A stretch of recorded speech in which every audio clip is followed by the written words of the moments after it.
hundreds of thousands of dollars get vanished in like some half an hour or something. Elon Musk is supposed to be at this event as well. Oh yeah? Word dog. Shit. Bro, let me find some shit on Solana then. Fuck. They must be, they must be coins based on that. Then,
every coins, man.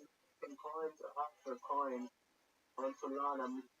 Someone made a Musk and Donald coin. One made some live. And then all of them are just fucking done. Brother.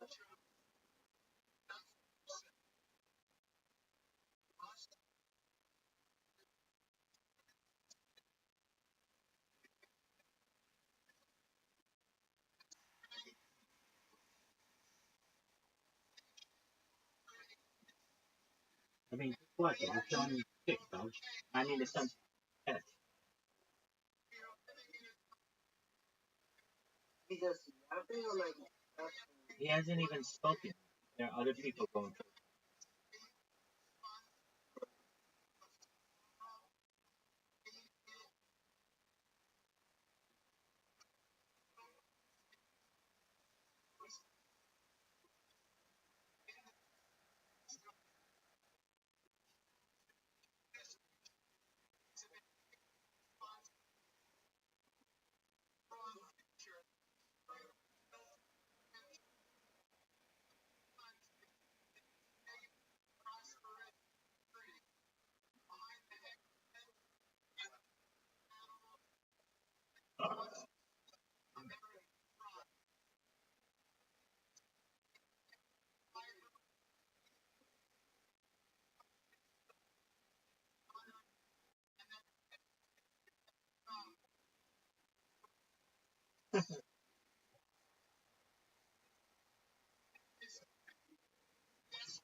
All of that happened.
Want to play again?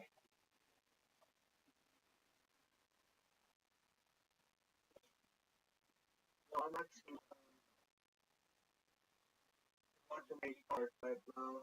You big love. Have you seen the Harry Potter chart? Yeah, I did. I got a nice palm. You like that? Yeah, I did. I'm holding it.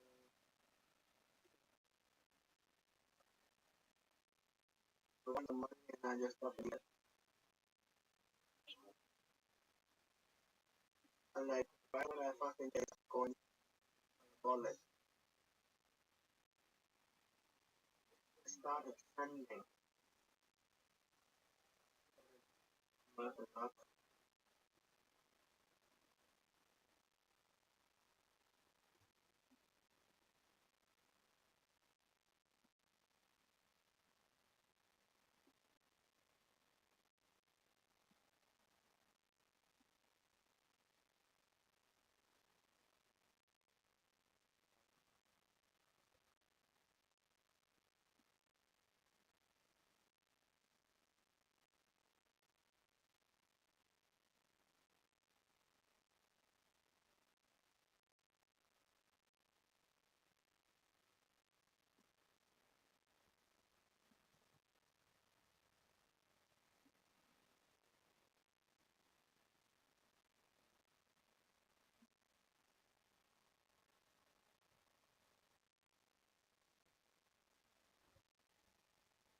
other games. So,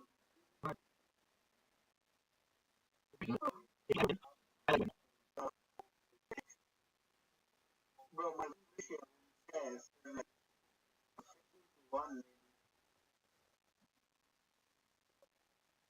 I've always been against some fucking pros. That's why I always do.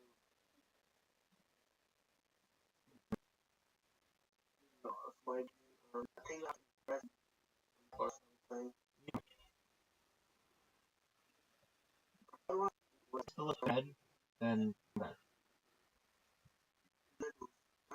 whatever, like wherever I'm talking. Okay, or just go back.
Great move, dude.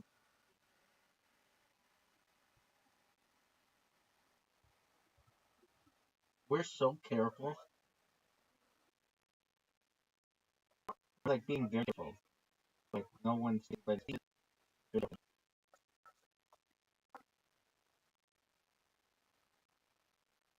fact I don't know if I've ever played a game.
Just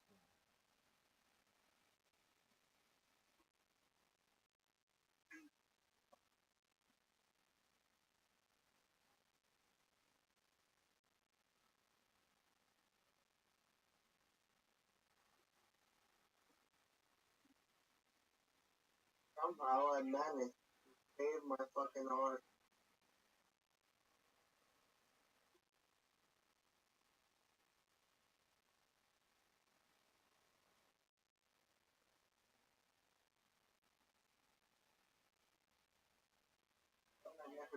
It's not safe if you decide to go all rogue and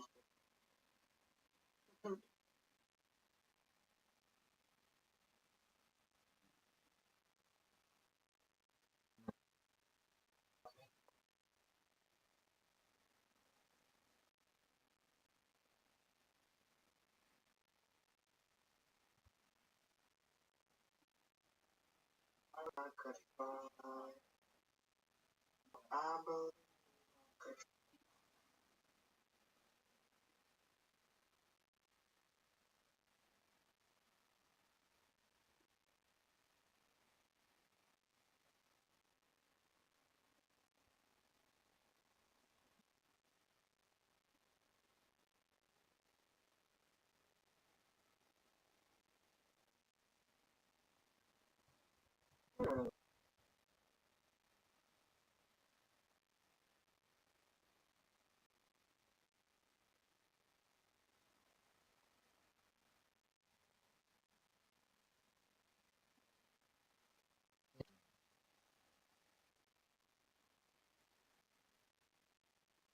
It's a really good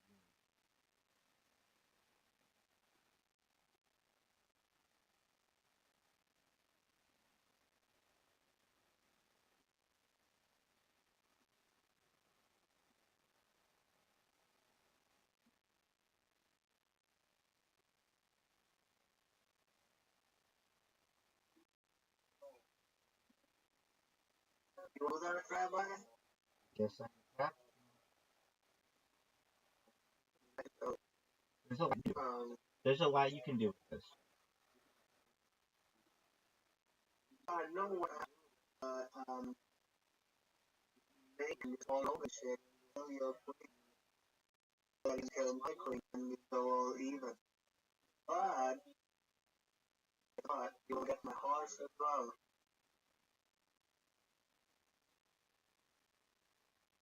There's this downside of it. So I would just choose to extract.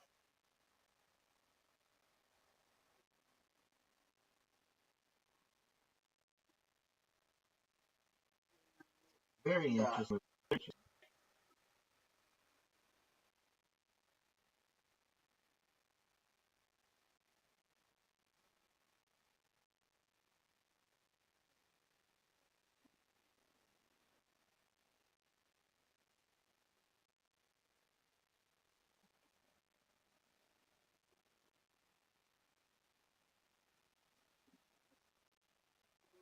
I'm gonna go all Rogan. Huh? Perhaps.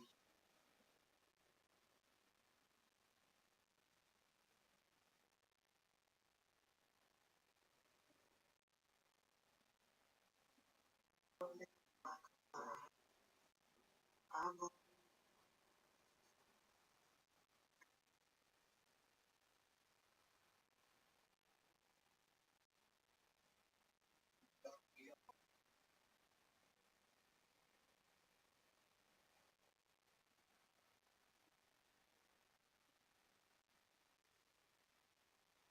Wow.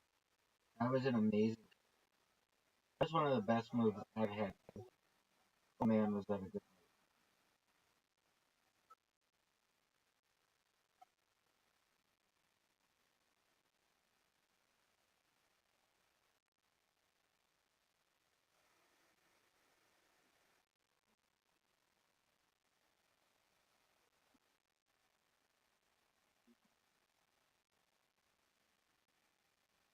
Amazing move, dude.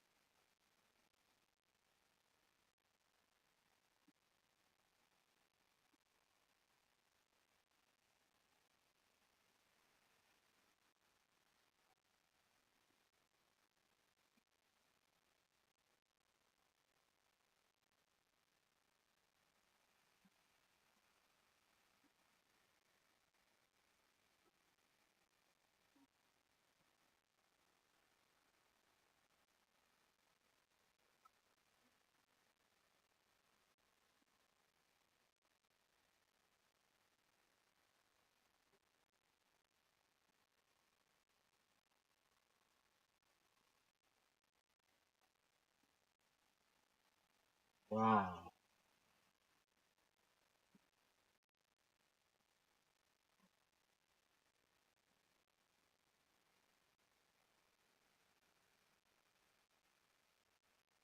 I think it finally has to die. There's no way. That horn is so. Yeah. It's not that I mean, maybe, but I've been better.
Are good.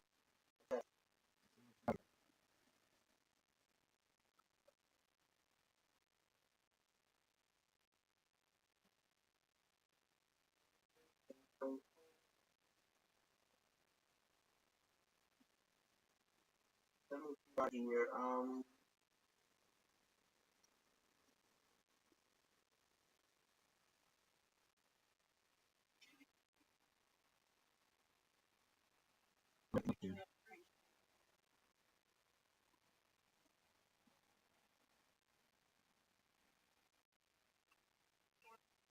Let's rock and roll, baby. Let's rock and roll.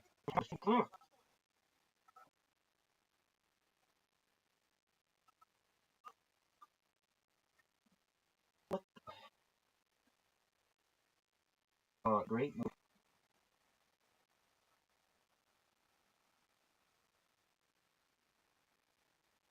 Really great move, dude. Um,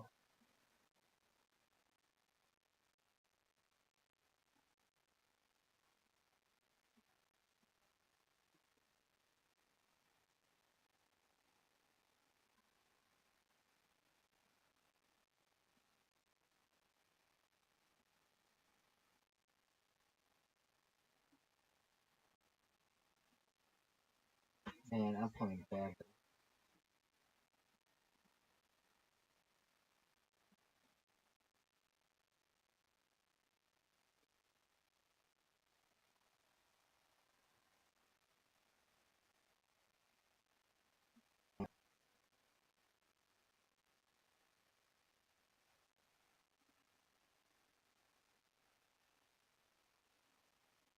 Playing bad.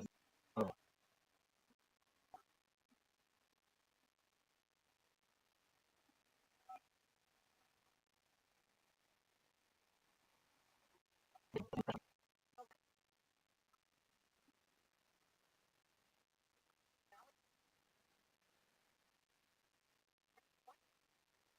oh.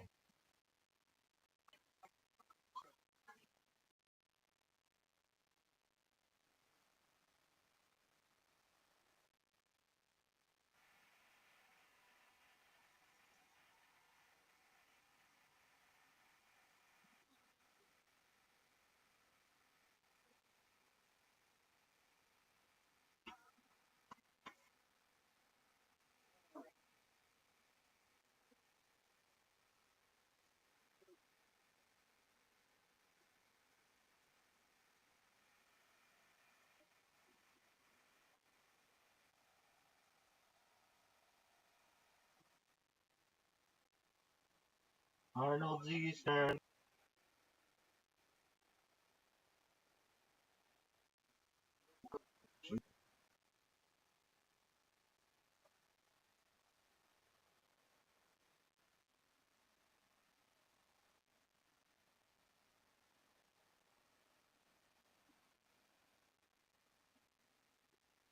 103, maybe.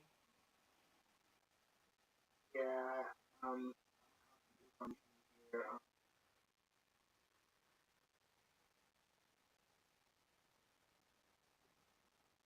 You know what?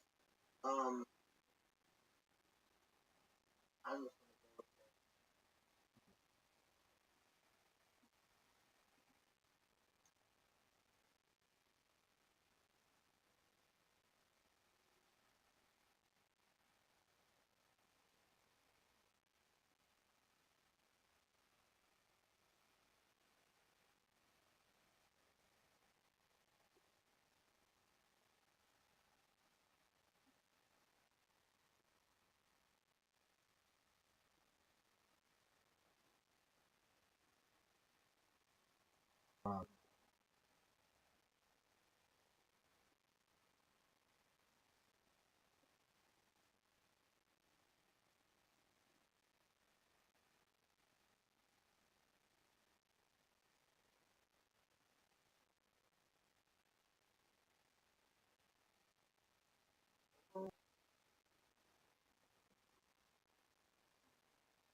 that.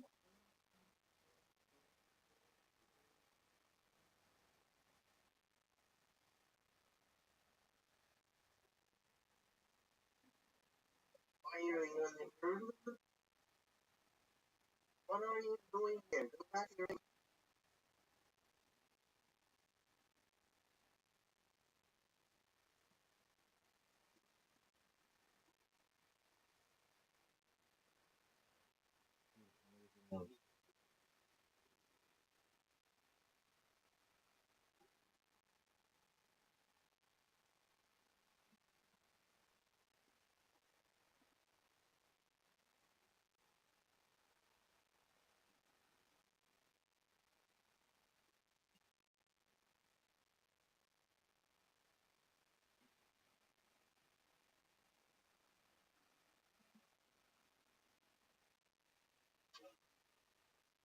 Oh,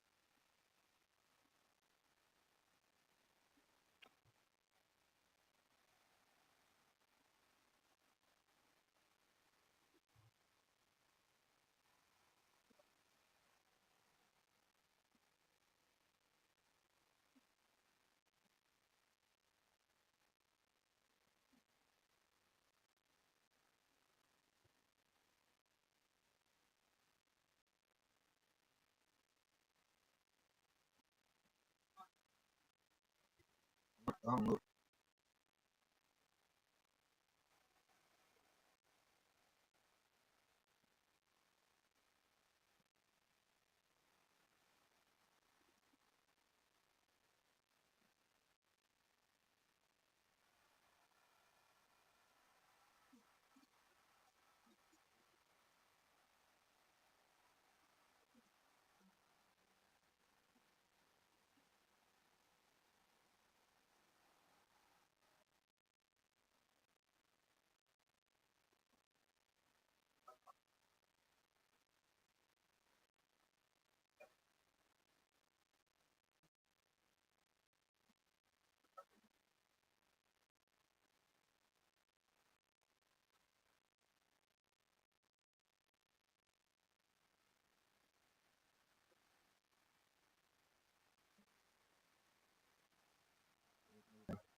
go take a piss?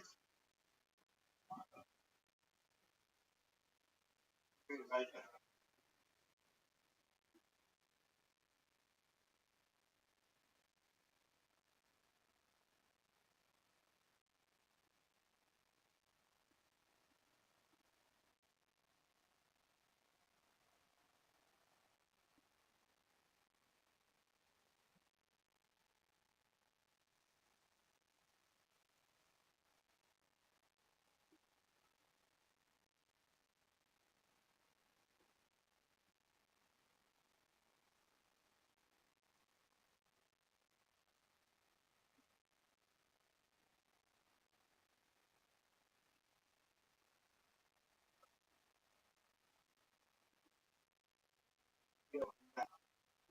Ready to destroy me. Put me on misery. Put me on my misery.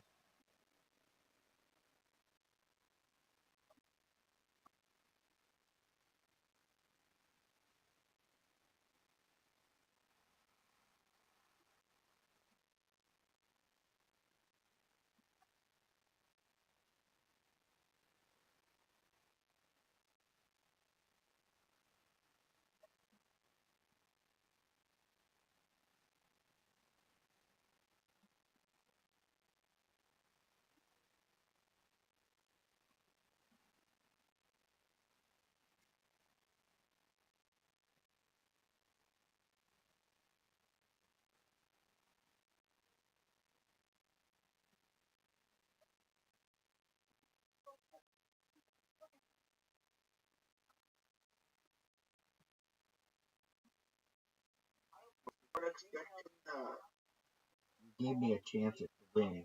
Maybe. I fucking dumb. But maybe.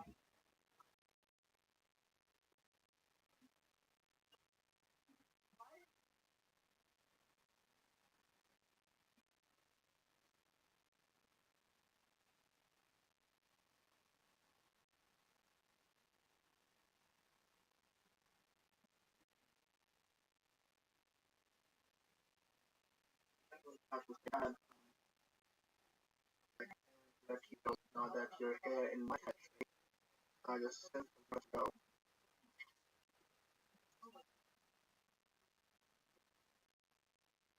You definitely 1, 2, 3, 4, 5, 6, 7, 8, 9, 10. You have 10. I have 1, 2, 3, 4, 5, 6, 7, 8.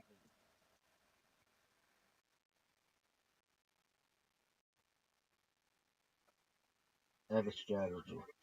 Hey, Ross, you have on a timer, right? No timer, just go. Yes, the sound does not matter here. No, I was just counting how many guys I had.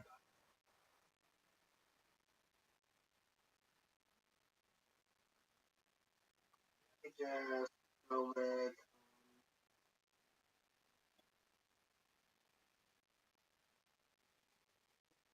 That's an interesting.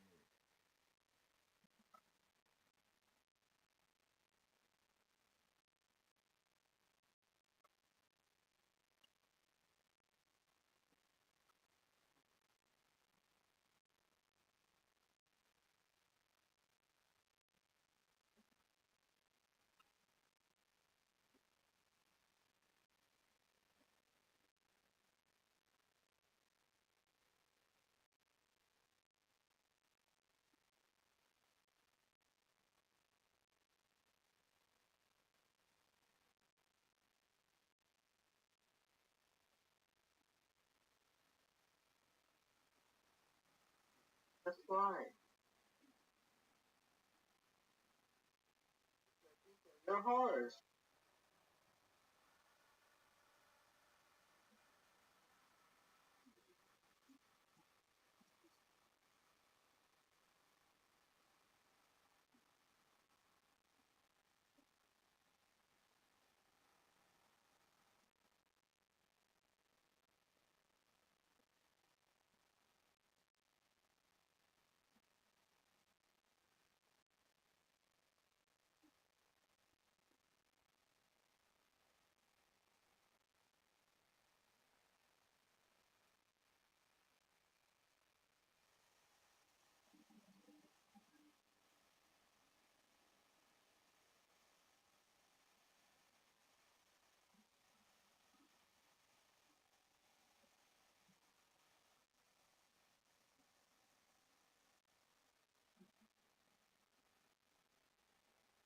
Yeah.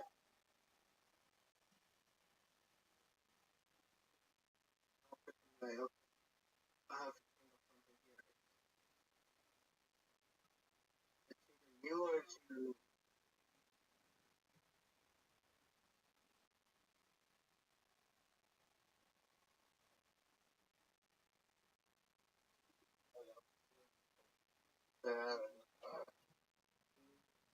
Period.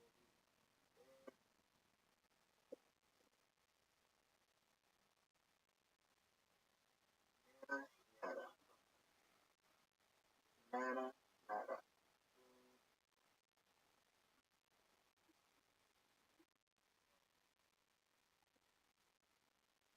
Okay.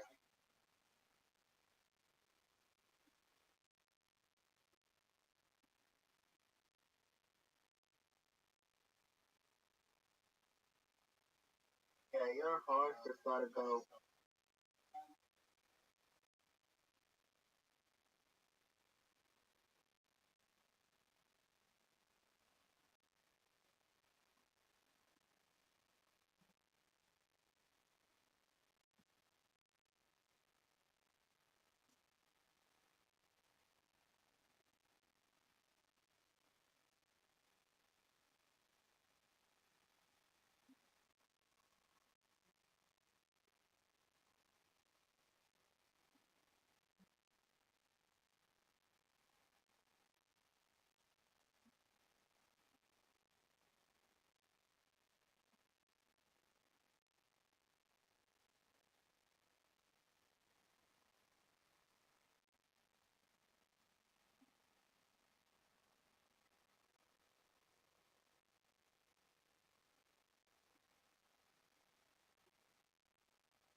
how the tables are turned, huh?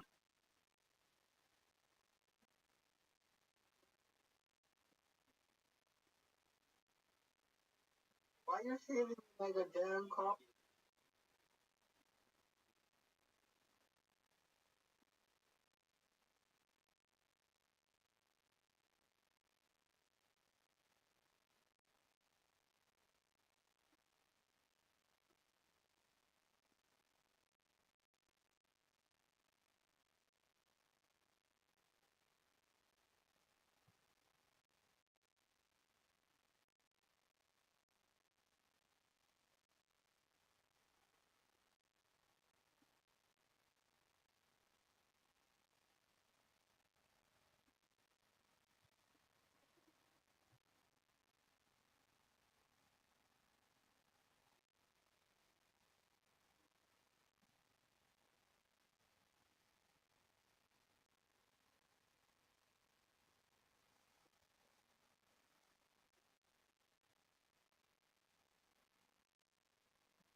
Oh,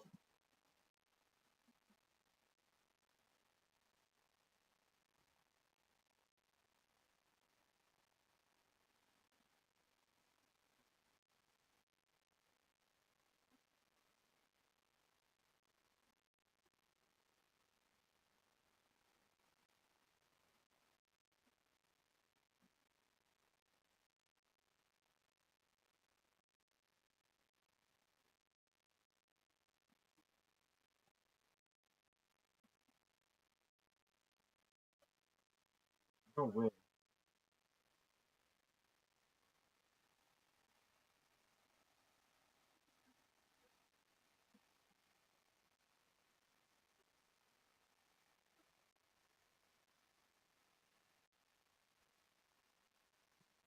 okay.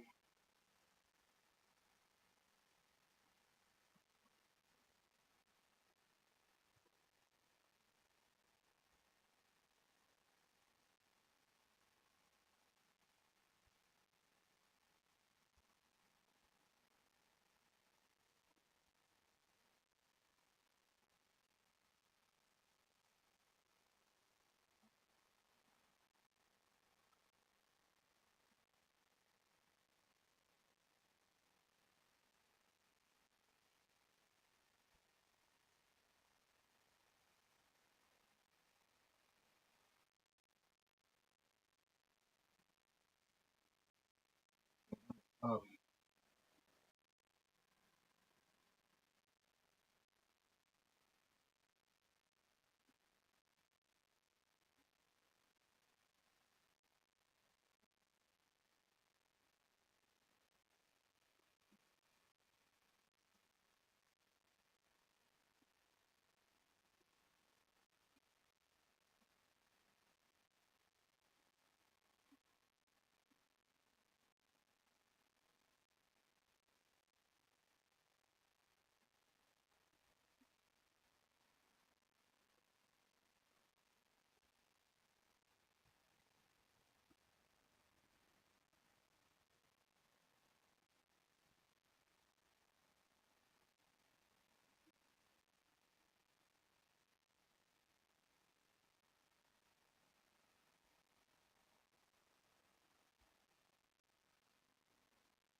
Watch this.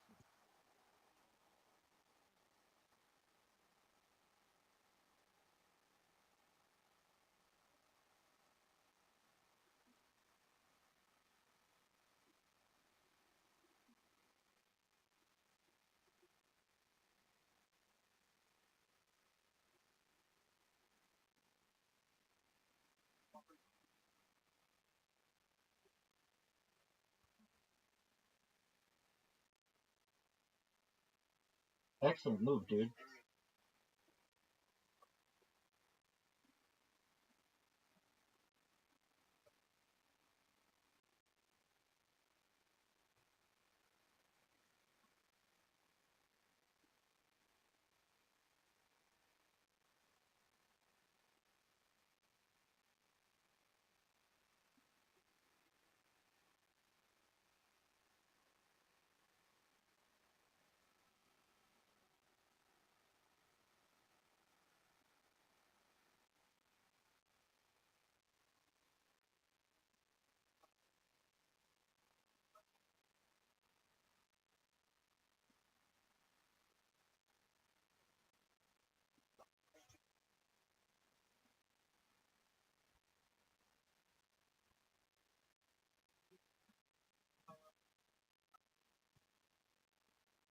Wow.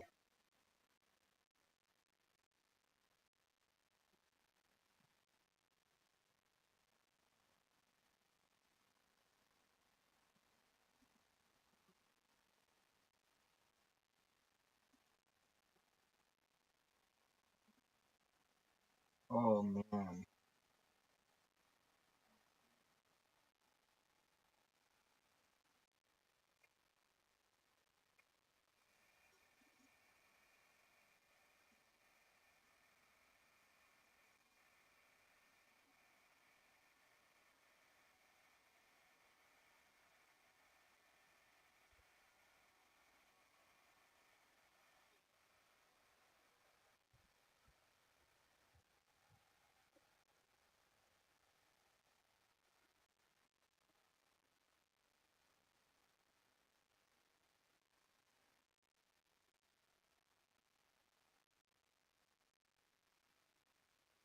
Might do a stalemate.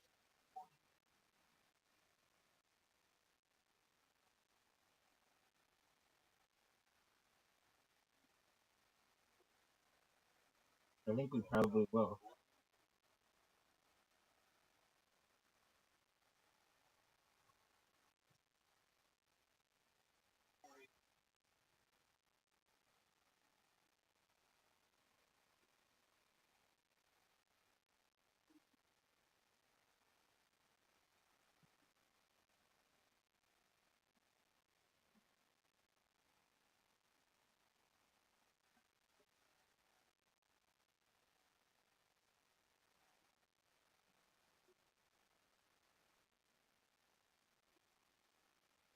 Stalemate.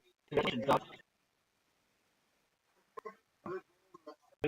Damn, I can't believe I didn't beat you. That's cool though. That was really good. Good job. I'm like, you have no idea. You Thanks, guys. know, like, maybe you understand the joke. Like, oh, that's an actually famous one of my towns. I came from Stone. I saw Chicago. He was, but the thing that was really outside of stand up on the street. No, anywhere. Oh, yeah. He did it in Montreal. He did it right in front of Club Soda. We did a show, and then Chappelle goes outside and fucking just stand up to people, and they all gathered round, and he was doing stand up in the street in Montreal. Crushing. And this is him at 19. So no, he's not famous at all. Maybe he's a couple years. Maybe At 19 he got his first deal. This was I want to say. I did the Montreal Comedy Festival with him, and I met him like somewhere around then. So what? How old was Dave in 1991? Sounds good, dude. That was Peace, dog. it was crazy. Like he was doing this thing where he would do stand up. Oh, man. He was 19. On the street. Craziest thing you'd ever seen that. Anybody do that now? All muck. Like he learned how to do it. Bye, big dog. Take care, Arnold. Charlie Barnett. We love you. Take care, big man. Take care, big man. We'll see you tomorrow. Bye, Roy.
Hilarious.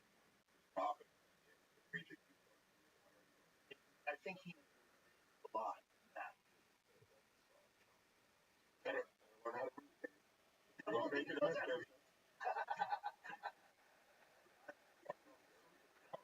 Have that, like, lure you into their world. Like Nate Bargatze's something like that. Like when you watch it slow down, and you just kind of like sink into him. Unless I'm yelling at people. I'm screaming at the top of my lungs. Isn't that your personality? That's more of your personality. That is true. Like, imagine if you were forced to do Stephen Wright's act. Oh You'd be my like, God. this is not me. But for Stephen Wright, it's perfect. Yep.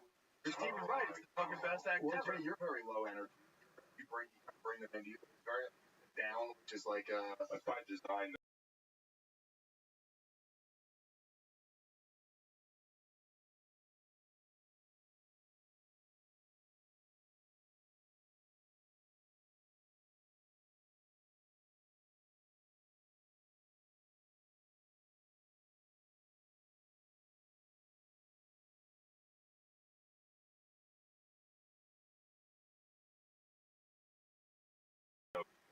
Really, I said I watched. I watched like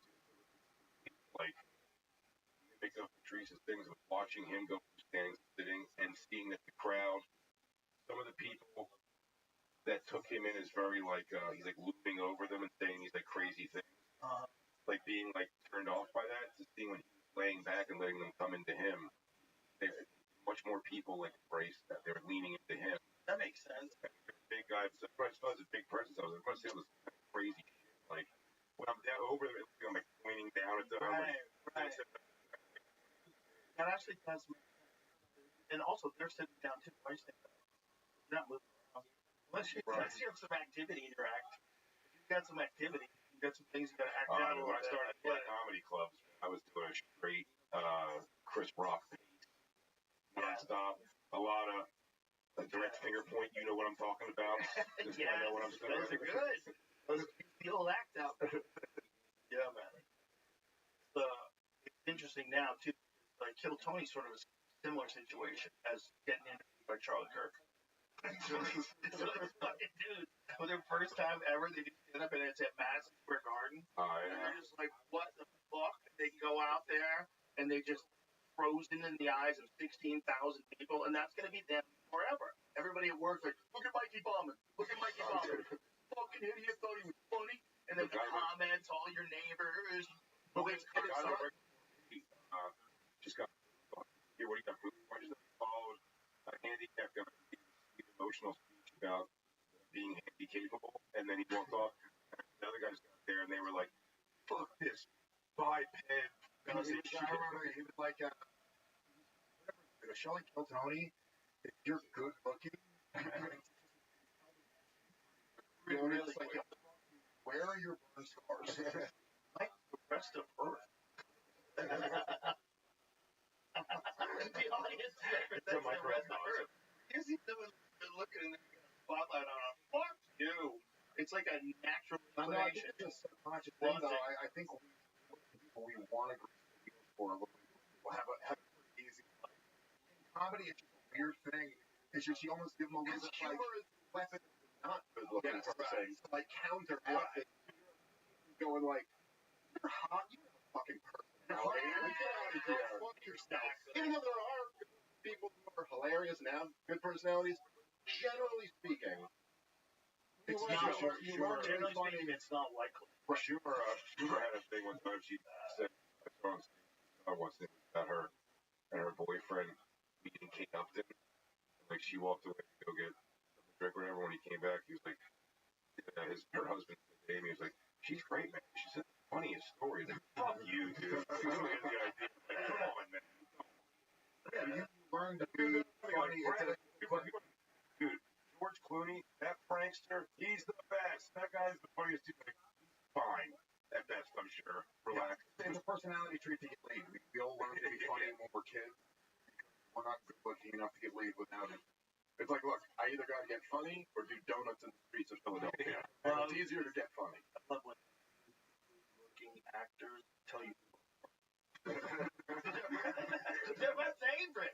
They're my favorite. These are the guys with all the wisdom, and then they're going to tell you. They're the same guys who told you to get vaccinated, by the way. Oh, the best Same guy. That was like early, like in March and April, when they would all take videos from their mansion and be like, "We're all in this together."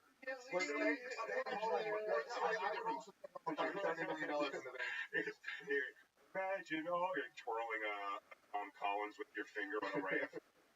In the future, we go into apocalyptic times. Do you think they'll look back on like the shutting down of the country for a year and a half and like the trigger that made society begin to collapse? I don't think they will.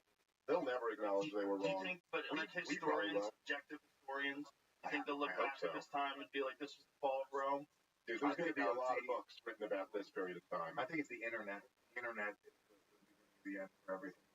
But it's not, because the internet didn't shut the fucking country down for a year and a half. The internet didn't do that. Share the idea that quickly. Yeah, but it's a very specific group of people who decided that was a good idea. You wouldn't have had anyone even fighting back against it if it wasn't. All just without the internet, they would have pulled that off so much easier. They would have scared the shit out of you. You would never know. But if there was happened in the 1980s, you would never know how many people died on respirators. You would never know about any of that shit. You wouldn't know about a goddamn thing they didn't want you to know about. That's what's scary about the media today. Spanish flu, you're like, how do you know how many people died? There's no internet. There's no way. Yeah, by the time you got your horse to the next information, there's more people. Bro, back then, we were fucked. The hygiene was insane bad.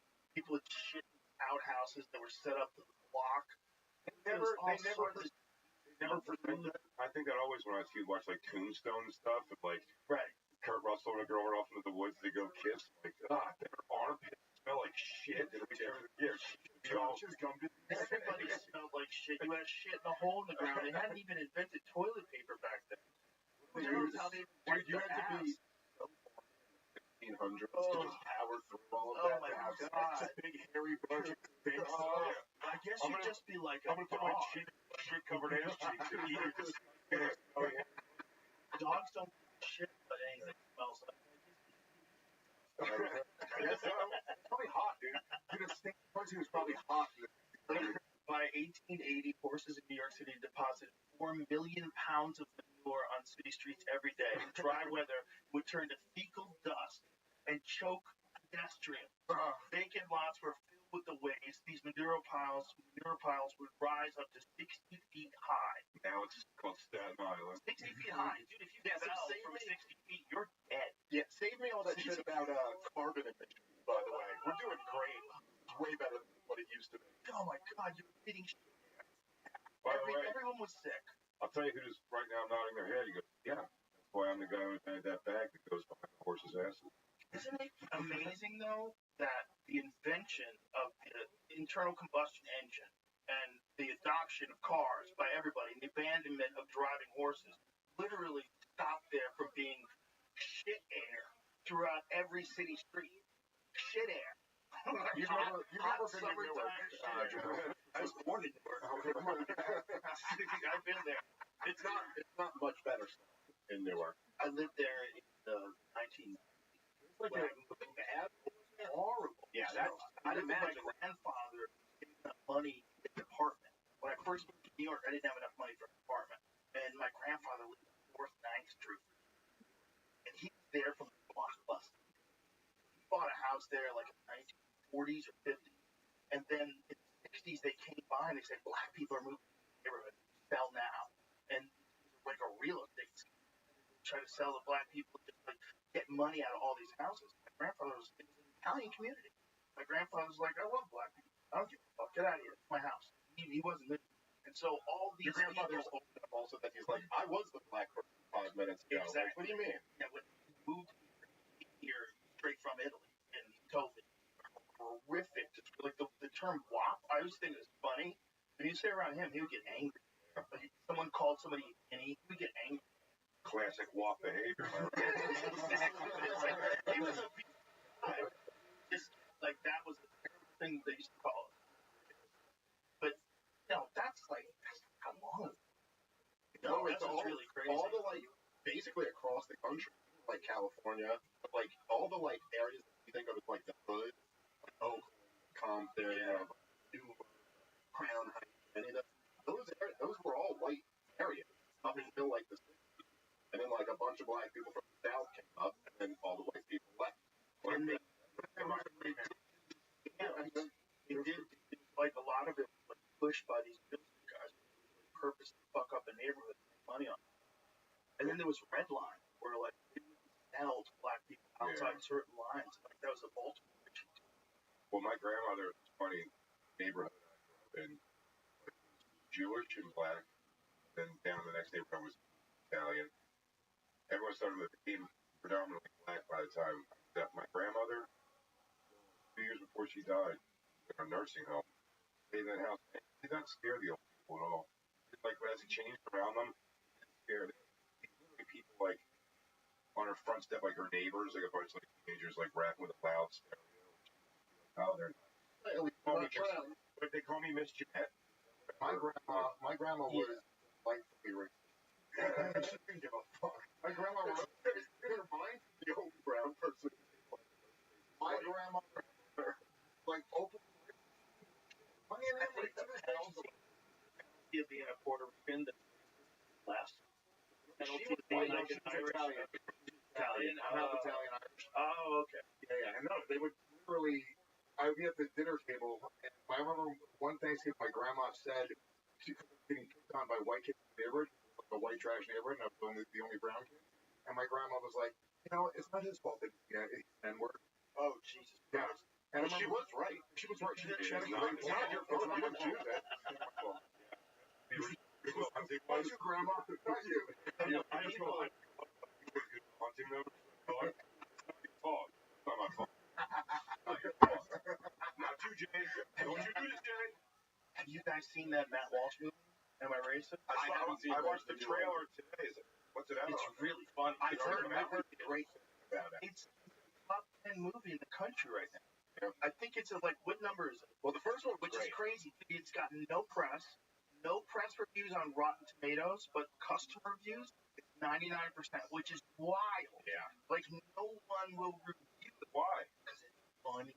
Well, and it's real. And he's not being sanctimonious. He's not, like, talking down to people or preaching to them. He's just showing how nutty all these fucking people on these struggle sessions with white people. The other one was funny. great.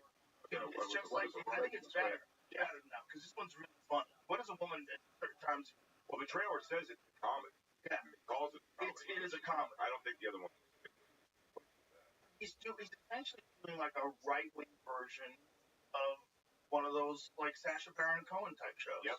Essentially doing that. He's sitting down with these people, pretending that he's with them and wants to know, how he can do better. Number 7 in the fucking country with no press. It made $2.5 million weekend. You know how nutty that is to have no press and have a show take off and become a top 10 movie in the country? It's pretty wild. No press reviews at all. It's an interesting time, man. Interesting.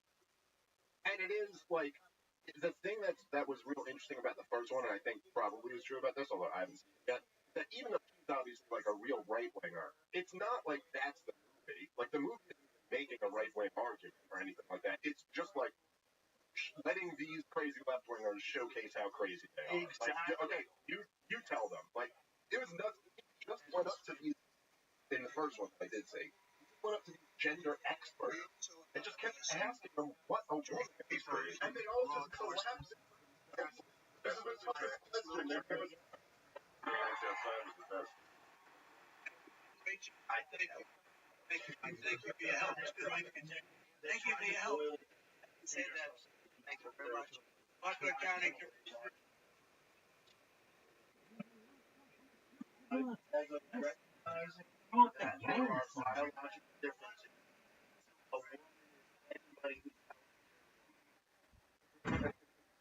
while recognizing like the loophole, while recognizing that Harry probably can't get pregnant.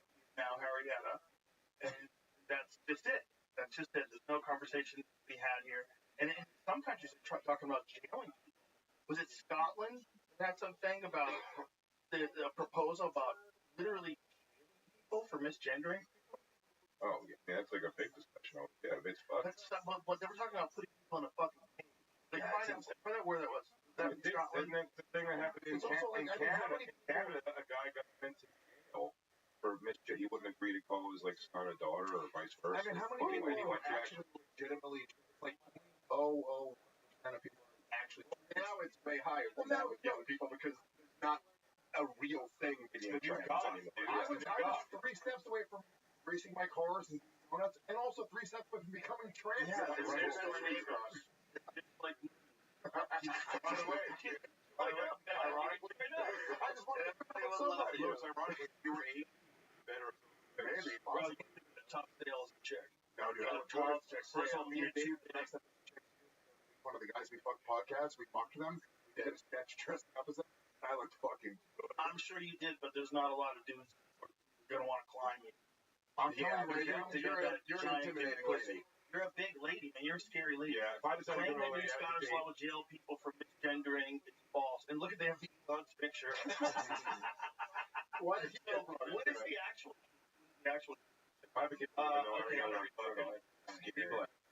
Is misgendering a crime? Okay, you're False. According to Adam Tompkins, one guy. Not trust him. Misgendering could only be considered a hate crime if it was done in a way that a reasonable person would consider to be threatening or abusive. Wait a minute. That's pretty subjective. That means yes. That doesn't mean no. That doesn't mean it's false. That means if that's how you're gonna write it out, that in quotes a reasonable person would consider to be threatening or abusive. Who the fuck is reasonable? How many people do you know that are reasonable? And also, threatening able to decide whether or not you should be jailed. Well, threatening is a little bit more concrete. Right. Abusive is really vague. Like, what do you mean? Verbally abusive? If you're a 100-pound man and Lewis calls a man name and you want to be called a woman's name, that could be threatening. Right. That could be threatening. I mean, he's a big guy. I also, to be honest. Why are you being a woman? That's a weird thing. Misgendering would only be considered a hate crime for someone. Okay, below that, according to Adam Tompkins, law professor and former conservative MSP, asserting that sex is a biological fact or that it is not changed just by virtue of the gender by which someone chooses to identify is not and never can be a hate crime under this legislation. Okay, so he's saying that like dating someone will never be a crime. Well, no, but kind of vague way. Asserting that sex is a biological fact. So if I just say men or women, Hook it up, B. Hook it up, hook it up, hook it up, B. Hell yeah, bitch.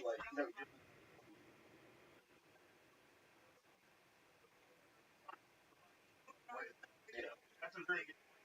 Just be prepared for them to go off cold-blooded. That's what. Right. You have 75,000 people. If the teleprompter goes off, you got to be able to move. It's not by virtue of the gender by which someone.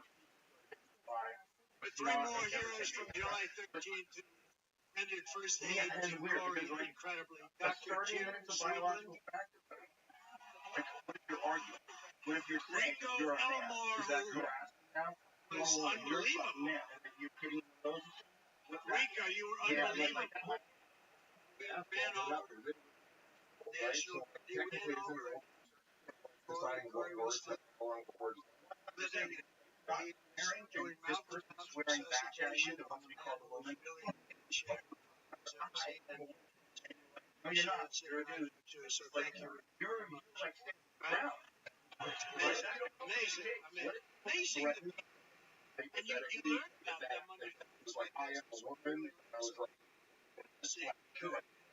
and cheer.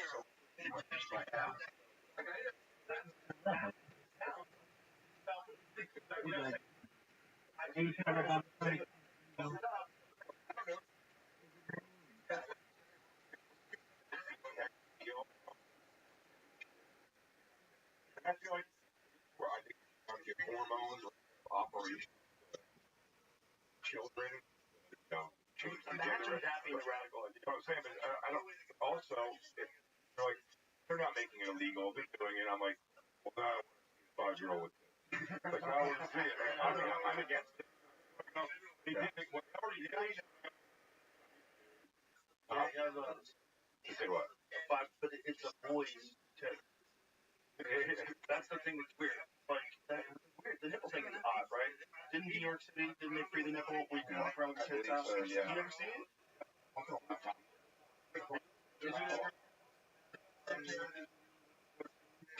Where in Washington?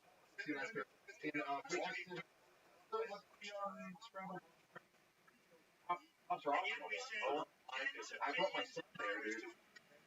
I just found this girl said, It's all like hot ostriches.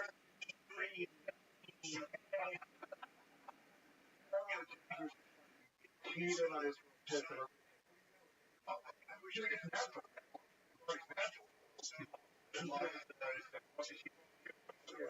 That's why people like just look and every chance they could just trees and shit. Imagine how wild it was. Pretty early. Yeah.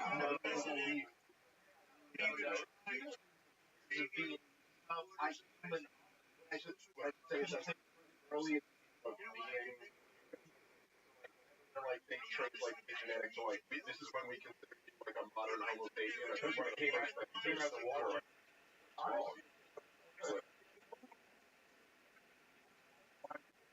I think in Africa, like how much they come for their gas. Well, in Africa, it was still like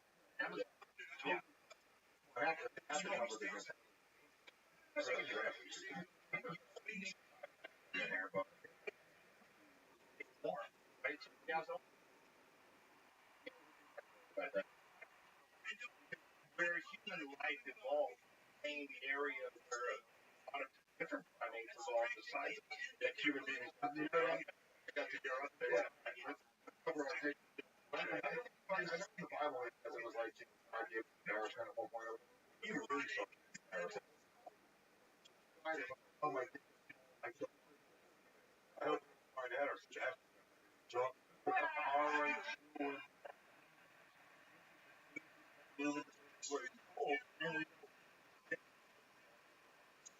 change probably led us like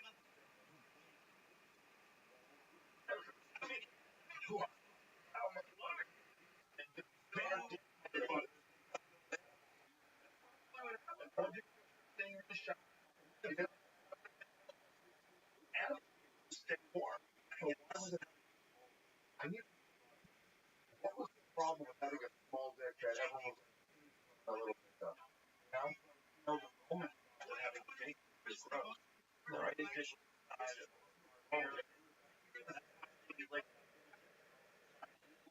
the odds of like the odds of guys not having massive balls are very small. That's you feel like you know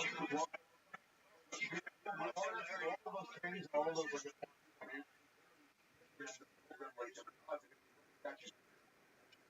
right?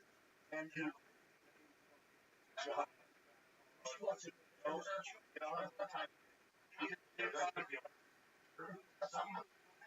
just like your captain somebody back then tricked them and they said there's probably some conniving little dick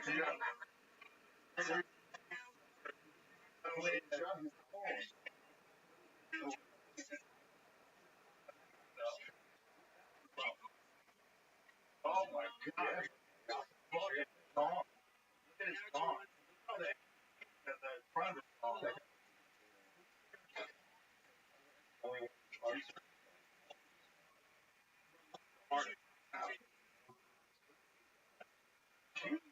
What is that from? Okay,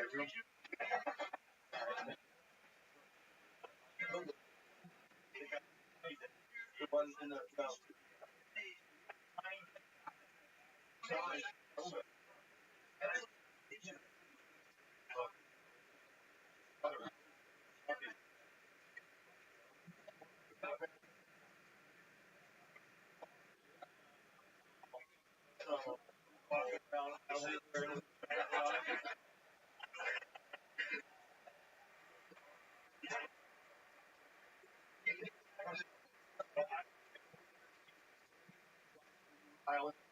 go back to the giant hog. One you just had was Al Hitler. Al Hitler. Yeah. Look at that, bro. That's not the one. That's not the one. Yeah, that looks like more modern. That one looks like she was wearing high heels. Who was just had that? That one right there. That one right there to the left of that. No, in the middle. The gray one. One row, two rows. That's it. Bam. So that's kind of how he'll run. Yeah. Okay.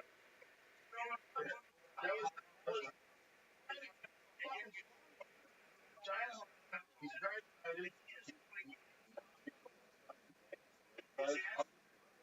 Sort of flamboyant too. Jamie, go back to that one and description.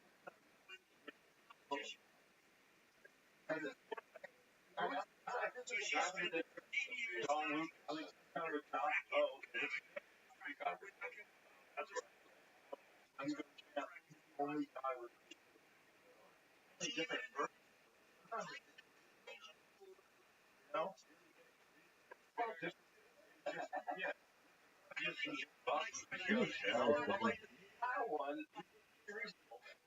Right?